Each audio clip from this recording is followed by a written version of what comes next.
Salam salam la famille Outsider, on se retrouve encore une fois pour une nouvelle vidéo. Aujourd'hui, on va parler du Real Madrid qui a gagné 2-0 face à Manchester United et de Chelsea qui a fait match nul 1-1 face à Newcastle. Une belle victoire de la part des Madrilènes, franchement, encore une fois, dans le même style de jeu que la dernière fois. Un Carlo Ancelotti qui continue avec ce milieu de terrain-là qui est très complémentaire. La dernière fois, je vous avais parlé de ce Carlo Ancelotti bien vintage avec des Gattuso, des Seedorf et puis des Pirlo. Aujourd'hui, j'ai l'impression un tout petit peu de voir la même chose, mais avec des profils peut-être différents, mais au même poste. Tu as un gars qui est devant la défense, qui s'appelle Aurélien Tchouaméni, qui, la saison passée, ça a été peut-être compliqué pour lui. Premier début de saison, très bon. Coupe du Monde, très bonne. Ensuite, il revient et après, il y a un bas.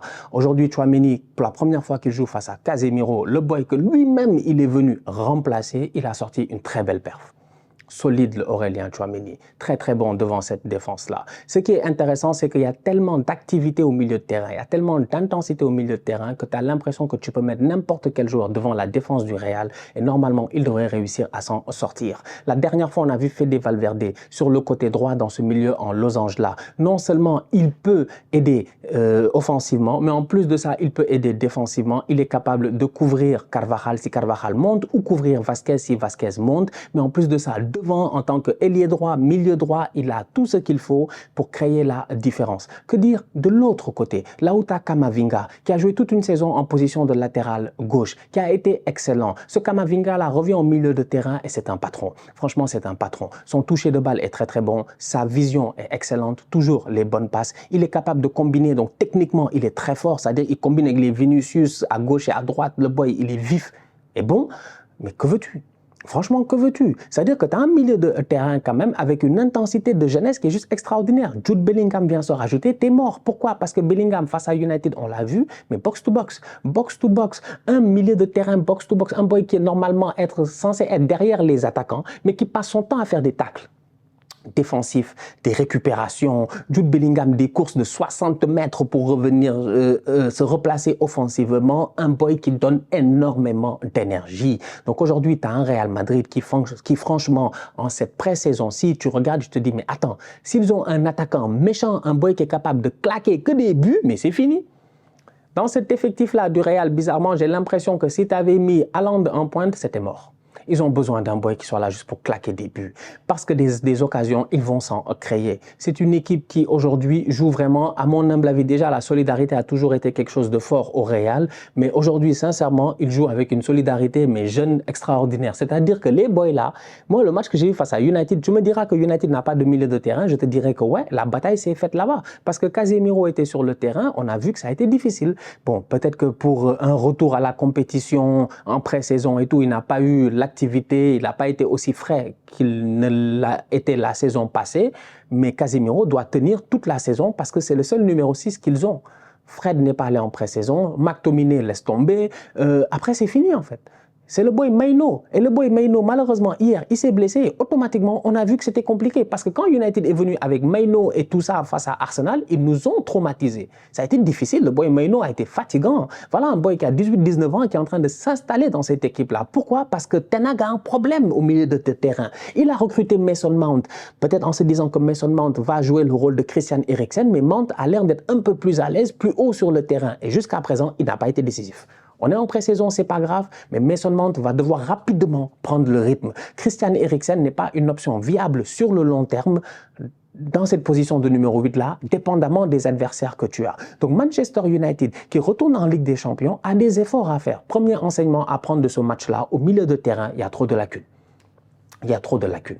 Il y a trop de lacunes au niveau de United. Hier, ils ont joué face à un milieu qui, quand même, normalement, c'est un milieu où Ten Hag, quand il s'assoit, il se dit qu'il va en Ligue des Champions, il a l'ambition d'aller loin. Il se peut qu'en quart de finale, tu tombes face au Real. Il faut que tu aies un milieu solide, il faut que tu ramènes peut-être des Amrabat, des gars un peu plus sadiques.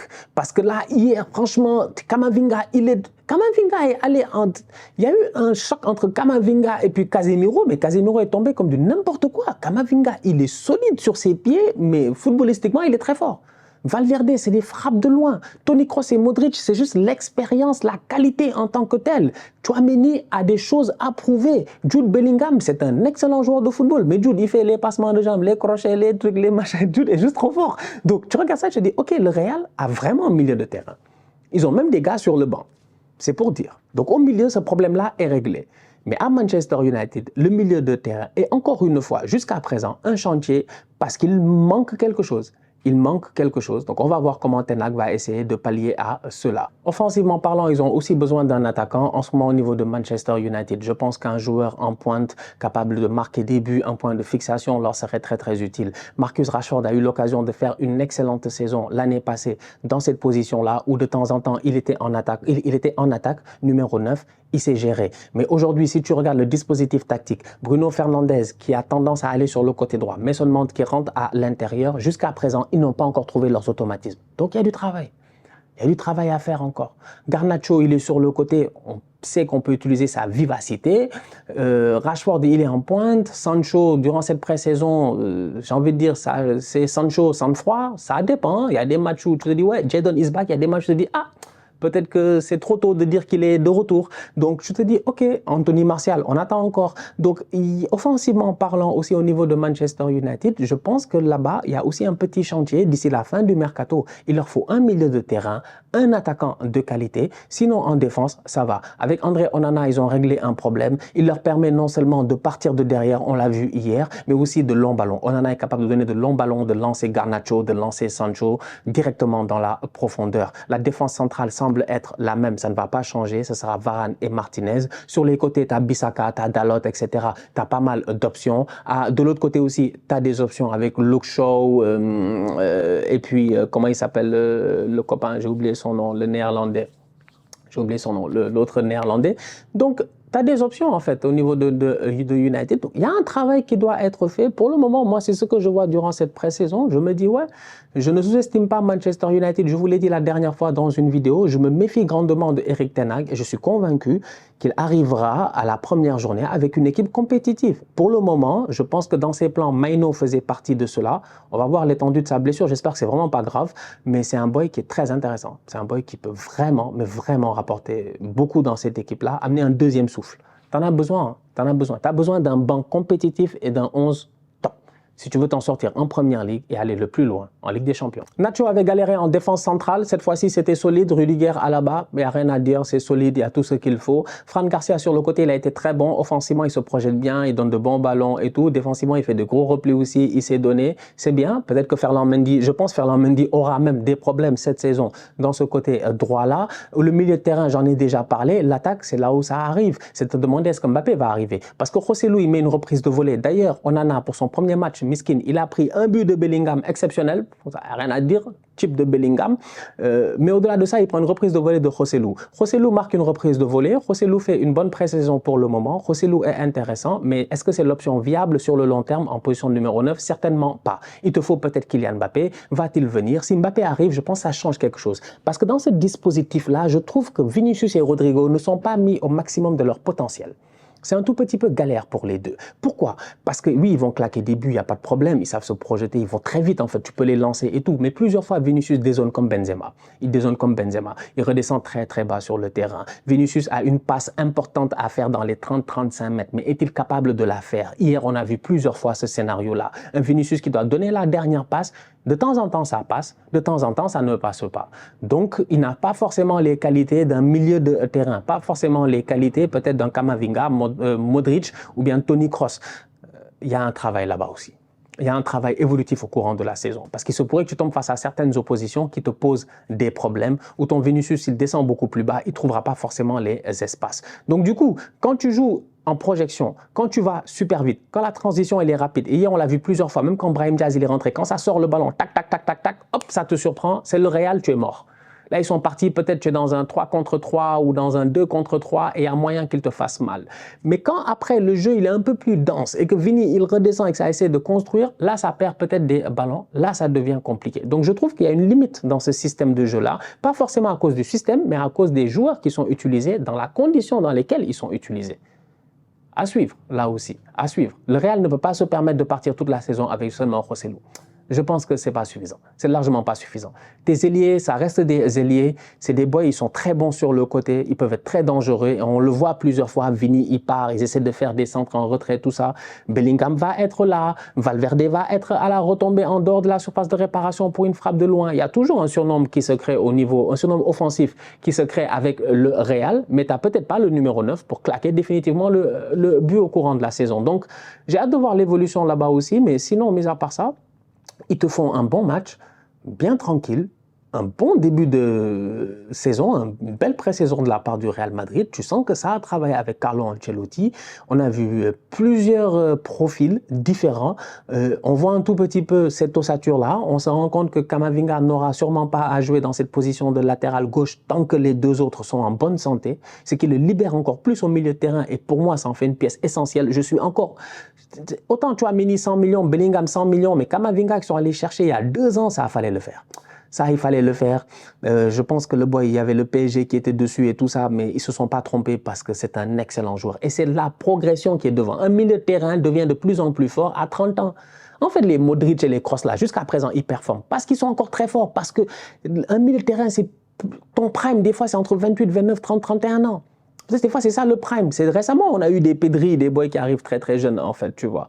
Il y en a hein, des exceptions, il y en a des Pogba, des boys qui très jeunes t'ont bluffé et tout. Mais aujourd'hui, Camavinga, il rentre dans cette section-là des boys qui très jeunes peuvent te bluffer. Très jeunes peuvent faire des choses magnifiques. Donc, à suivre. Un très beau Real.